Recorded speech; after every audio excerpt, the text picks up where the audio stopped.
यार। Back step scope का use करो यार, क्या कर रहे हो? ये आजकल के बच्चे भी ना, पढ़ाई में स्कोप नहीं मिल रहा है इनको, गेम में स्कोप ढूंढ रहे हैं। आर्यन, दादी ने आपके लिए सेब काटा है, आ जाओ खाने।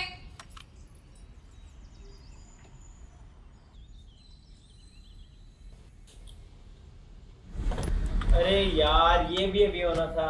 लो, वाईफाई भी गया। अरे यार, ये वाईफाई भी गया। पता नहीं अब कब वापस आएगा। वाईफाई सिर्फ 4-5 घंटे लाइट नहीं आने वाली, अखबार में लिखा है। ओह नो, 4-5 घंटे। How will I manage your wifi? Time कैसे काटूंगा? पढ़ाई कर रहे हैं। ये ना दादी कैसे चिढ़ा रहे हैं? आप भी ना, वैसे तो तुम पूरा दिन गेम में लगे रहते, इसलिए भगवान ऐसा किया है, ताकि तुम ऑनलाइन दुनिया से बाहर आके थोड़ा असली दुनिया में भी जियो। दादा दादी, आप लोग अपने जमाने में टाइम पास कैसे करते थे? पहले तो ये सब कुछ नहीं होता था। अरे बेटा, क्यों नहीं होता था? हमारे टाइम में कई खेल होते थे और इन खेलों से तो बहुत मजेदार खेल होते थे हमारे। मैं नहीं मानता। आपने कभी वैल्यू नहीं खेला इसलिए बोल रहे हैं। उससे अच्छा कोई और गेम हो तो बताइए। बहुत सारे हैं। एज इफ सच में होंगे। अच्छा रुको, तुम्हें एक पुराना गेम बताती हूँ।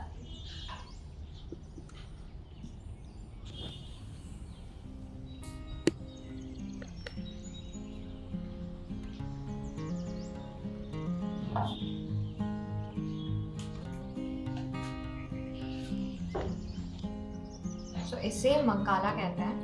ये ना मेरी सहेली थी, जो हम छोटे थे, मेरे पड़ोस में रहती थी, तमिलनाडु से थी, और उसने मुझे सिखाया था और दिया था। इसे मंजेरी कहते हैं।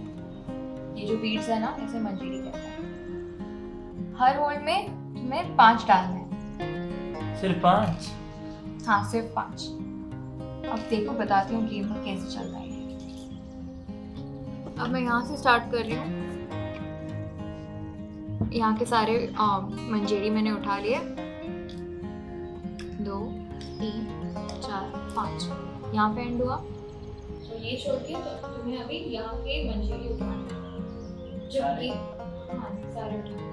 जब गेम ऐसे कंटिन्यूअसली चलता है तो तुम किसी भी साइड से उठा सकते हो, लेकिन अगर तुम स्टार्ट करो तो हमेशा अपनी साइड से उठाओ।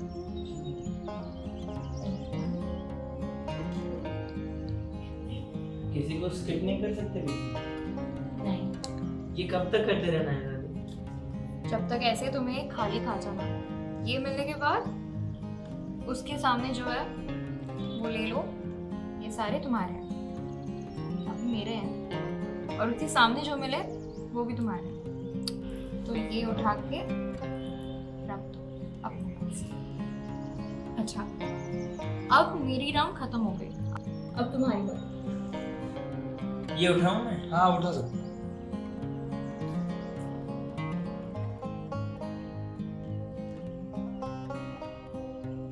ओह नो, ये तो खाली है।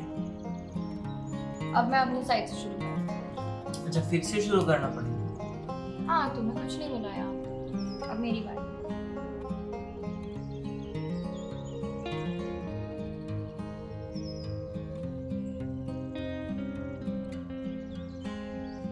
अब यहाँ देखो 4 बन गए मेरे साइड में। हाँ।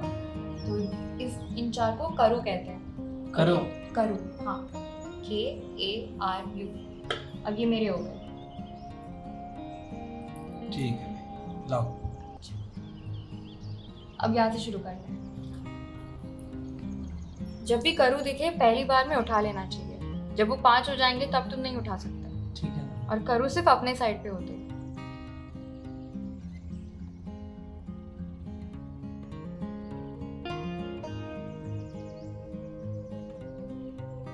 तो मुझे यहाँ से उठाना है, यहाँ पे कुछ नहीं है, और उसके सामने जो है वहां से उठाना है। ये सब आपका? सब मेरा। दादी सब लेके जा रही है आज। अच्छा, अब अब तुम्हारी मुझे बारी। मेरी साइड से उठाना? हाँ।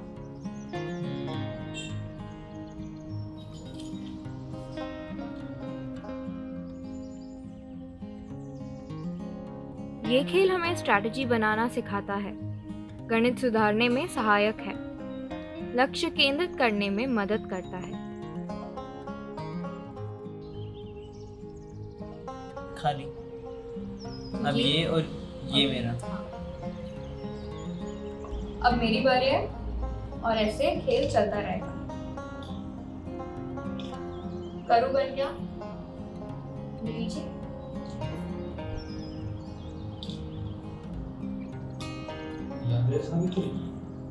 ऐसे भी हाथ में चावल। एक और करू बन गया। हाँ जी, एक और बन गया। यहाँ पे तुम्हारे लिए करू बन गया। तो ये मेरा।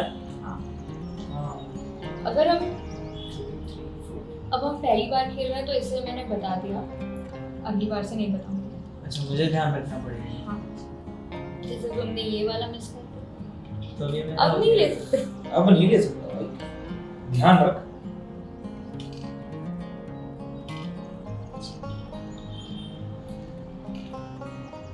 एक और करू। यहाँ पे मतलब हुआ ये और ये सब। ओह नो, मैं तो हार जाऊंगा ऐसे। तो अब तुम्हारी साइड पे कुछ नहीं बचा, तुम चाट ही नहीं कर सकते। तो यहाँ पे पहला राउंड खत्म हो जाता है। अब हमें गिनना है कि हमारे पास कितने हैं। अच्छा, अब जो भी हमने जीते अपने साइड पे 5-5 स्टेप करके इनमें भर दिया। यहाँ से शुरू करना है। शुरू कर, हाँ। 5 डाल इसमें।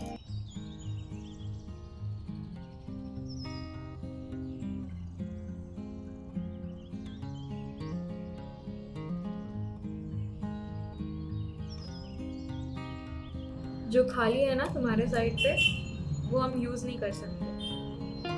ये अच्छा, इनमें अब बीट्स डालेंगे नहीं। नहीं डालेंगे।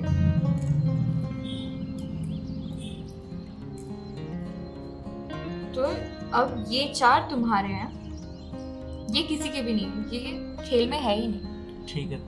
हम पत्ते डालेंगे। अब सिर्फ पत्ते डालेंगे। सारा काम मुझे से करवा दो। दादी, तो फिर ये गेम खत्म कब होगा? जो तुम्हारे साइड से सारे कांचे भर जाएंगे पत्तों से, हमारे पास कुछ नहीं बचेगा, तभी के लो, ये खेल तो खत्म हो गया और लाइट भी नहीं आएगी। कोई और खेल है? हाँ, एक और है, चलो दिखा दो। इस खेल का नाम है गुट्टा। पहले तो हम इसे कंचों से खेलते थे, लेकिन अब इसी से काम चला लेते हैं। आर्यन, इसको पकड़ना है, ठीक है? फिर उछालो, दूसरा पकड़ो, ठीक है?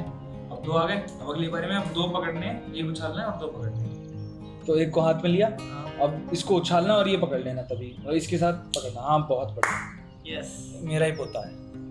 अब वापस रखो। हाँ, अब एक उछालना है और अब 2 पकड़ने हैं।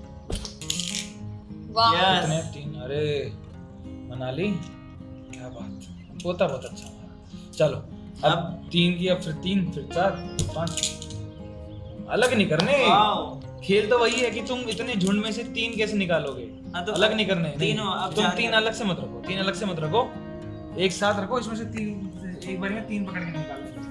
3 निकालो। हाँ, Yes. बहुत बढ़िया। ये तो काफी अच्छा गेम था। दादाजी, आप कोई गेम नहीं खेलते थे क्या?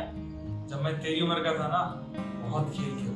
उनमें से मेरा सबसे पसंदीदा खेल था पिट्ठू। पिट्ठू को कई नामों से जाना जाता है, जैसे सितोलिया, सतोड़िया, लगोड़ी, लिंगोज। खिलाड़ियों को 2 बराबर पक्षों में बांट दिया जाता है। हर पक्ष को बारी बारी से एक के ऊपर एक लगे हुए इन 7 पत्थरों को गेंद से मारना होता है। गेंद से मारकर वो उन्हें गिरा देते हैं। तो जो पक्ष उन पत्थरों को गिरा देता है, वो फिर उन 7 पत्थरों को वापस उसी अनुक्रम में लगाना होता है उसे। इस दौरान दूसरे पक्ष को विपक्ष के खिलाड़ियों पर गेंद से प्रहार करना होता है। जिस खिलाड़ी को गेंद लगी वो खेल से बाहर हो जाता है, वो अब और पत्थर नहीं जोड़ सकता। विपक्ष को सामने के पक्ष के सारे खिलाड़ियों को बाहर करना होता है। जो पक्ष अपना कार्य में सफल होगा वही विजय कहलाएगा। जिस पक्ष ने पहले पत्थर लगा दिया तो वो जीत गया, पर अगर उस पक्ष के सभी पत्थर लगाने से पहले उसके अगर सभी खिलाड़ियों को गेंद लग जाती है तो फिर ये विपक्ष जीत जाता है। पिट्ठू से एक तो टीम स्पिरिट बनती है, एक वो मनोभाव उत्पन्न होता है जिससे आप एक टीम में खेलने की इच्छा रखते हैं। दूसरा ये भी है कि पिट्ठू से तुम्हारा निशाना बढ़िया होता है। भाई जाहिर सी बात है, अगर इतनी दूर से पत्थरों को फेंक के मारोगे तो तुम्हारा निशाना तो अच्छा होगा ही। साथ ही साथ क्योंकि तुम्हें बच के भागना होता है, तुम्हारे हाथ पैर भी सही चलते रहते हैं, वरना हमारी तरह बुढ़ापे में जम जाते हैं। गैलरी कुछ इस तरह से खेली जाती है कि इस खेल में हम एक बड़ा सा चौकोन बना लेते हैं। खिलाड़ियों को 2 बराबर पक्षों में बांट दिया जाता है। एक पक्ष में जितने लोग होते हैं उतनी ही चौकड़ियों में बांटा जाता है। एक गन के खिलाड़ियों को रेखाओं पर चलने की अनुमति होती है। दूसरे गन के खिलाड़ियों को इन चौकड़ियों में से जाकर शुरुआती बिंब तक पहुंचना होता है। अगर इस दौरान विपक्ष के किसी खिलाड़ी ने इन्हें छू लिया तो फिर वह खिलाड़ी बाहर हो जाता है। और गैलरी में तो ये है कि इसको इस तरह से समझो कि तुम्हारे अंदर दिमाग का विकास हो रहा है, तो एक स्ट्रेटेजी बनाना सीखते हो। मोबाइल, टीवी, लैपटॉप, वाईफाई इत्यादि आधुनिक उपकरणों के बंद होने के बावजूद इस कथा के पात्र आर्यन ने अपने दादा दादी के बताए हुए खेलों को जानने और खेलने में समय व्यतीत किया और उसे खूब मजा आया। परिवार के साथ बिताए हुए यही चंद लम्हे यादें बन जाते हैं। हमारा देश धीरे धीरे नई नई ऊंचाइयों को छू रहा है और हमें कभी अपनी जड़ों को भूलना नहीं चाहिए। भारत एक बहुत ही बड़ा और महान देश है। इसमें ऐसे कई खेल हैं जो धीरे धीरे लुप्त होते जा रहे हैं। दुर्भाग्य की बात तो यह है कि नई पीढ़ी इन सबसे अपरिचित है। समय की मांग यही है कि हम अपने बुजुर्गों से बात करें और इन खेलों के बारे में जानें। ये एक तरीके से हम लोगों के लिए खजाना है। यह तो हुआ हम लोगों की कहानी का अंत, पर आपकी कहानी की तो ये शुरुआत है। तो जाइए अपने बड़ों से बात कीजिए, क्या पता आप भी आर्यन की तरह कुछ नया सीख जाएं। धन्यवाद।